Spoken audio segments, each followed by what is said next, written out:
Er det også et stykke tid siden, at du og din familie har følt jer, sådan rigtig godt tilpas i jeres hjem? Måske ikke alle steder, men bare nogle rum, hvor det bare ikke føles rigtigt. Måske er årsagen, som hos familien Jensen her, den fare, man ikke altid ser, nemlig fugt og skimmelsvamp. Årsagen kommer snigende som en tyv i natten, forårsaget af opstigende fugtige fundament og murværk. Hos familien Jensen her er de første symptomer allerede synlige.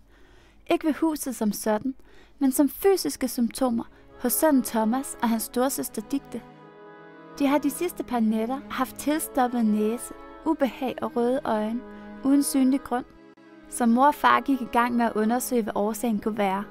Og til deres store overraskelse var årsagen en helt anden, end de måske selv havde forestillet sig. Nede i kælderen fandt de en stor planage på væggen.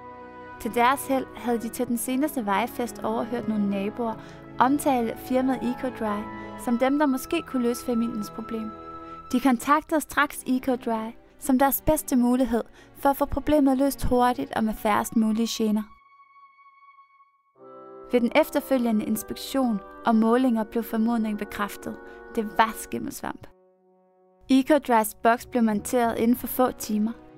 En ret simpel og ikke-invasiv procedure. Og kort efter blev elektriske impulser transmitteret gennem væggen, og udtæringen af væggene var sat i gang hurtigt og effektivt. Og EcoDrys team kunne efterlade en glad og lettet familie. EcoDry, slut med lugt, fugt og våde vægge.